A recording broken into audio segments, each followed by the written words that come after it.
First question பாருங்கள், d square y by dx square plus 5dy by d x plus 6y = 0. இப்போது இது என்ன ஆர்டரில் இருக்குதுன்னு ஃபஸ்ட்டு பார்ப்போம். செகண்ட் ஆர்டரில் இருக்குது. செகண்ட் ஆர்டர் டிஃபரன்ஷியல் ஈக்குவேஷன் இருக்குது. அதுக்கப்புறம் 5, 6 ஒரு கோஎஃபிஷியன்ட் இருக்குது. அதுக்கப்புறம் ஈக்குவல் டு 0 கொடுத்துருக்காங்க. Equal to f of x இருக்கிற இடத்துல ஈக்குவல் டு 0 இருந்தால் என்ன அர்த்தம்? ஈக்குவல் டு 0 வந்தாலே second order homogeneous differential equation. இது நாட் ஈக்குவல் டு 0வாக இருந்துச்சுன்னா, 0 இல்லாமல் வேறு ஏதோ ஒரு ஃபங்க்ஷன் வந்துருச்சுன்னா அது நான் ஹோமோஜீனியஸ். இது 0 வந்ததுனால நமக்கு தெளிவாக தெரியுது இது ஃபஸ்ட்டு செகண்ட் ஆர்டர். இது ஒரு ஹோமோஜீனியஸ் டிஃபரன்ஷியல் ஈக்குவேஷன். இங்கே கான்ஸ்டன்ட் இருக்குது, கோஎஃபிஷியன்ட் கான்ஸ்டன்ட்டில் இருக்குது. அப்போது இதை எப்படி சால்வ் பண்ணுறது? ஃபஸ்ட்டு ஆக்சிலரி ஈக்குவேஷன் நம்ம ஃபார்ம் பண்ணணும். டினா என்ன meaning? D is equal to d by dx. Okay, அப்போது D square by dx square என்ன எழுதலாம்? டி ஸ்கொயர் எழுதலாம்.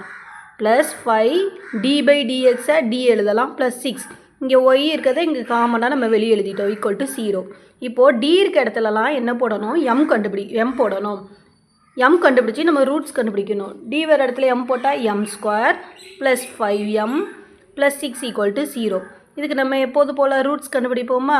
அப்போது 2 3s are 6, m + 2 m + 3. அப்போ m = என்ன வேல்யூ கிடச்சிருக்கு?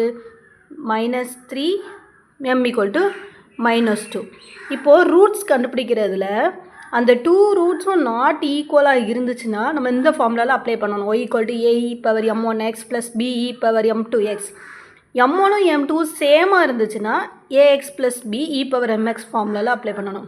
ஒரு வேளை நமக்கு அது காம்ப்ளெக்ஸ் ரூட்டாக இருக்குது அப்படின்னா alpha, for example alpha plus I beta 5 ± i√3 இருக்குன்னா திஸ் ஒன் ஆல்ஃபா 3 தான் பீட்டா சொல்லி e⁻αx a cos βx plus b 3 sin βx b sin βxல நம்ம அப்ளை பண்ணணும். இப்போ நமக்கு m வேல்யூ என்ன கிடச்சிருக்கு? ரெண்டுமே நாட் ஈக்குவல். அப்போ இந்த ஃபார்முலாவில் அப்ளை பண்ணிடலாமா? y = ae⁻m1x plus be⁻m2x.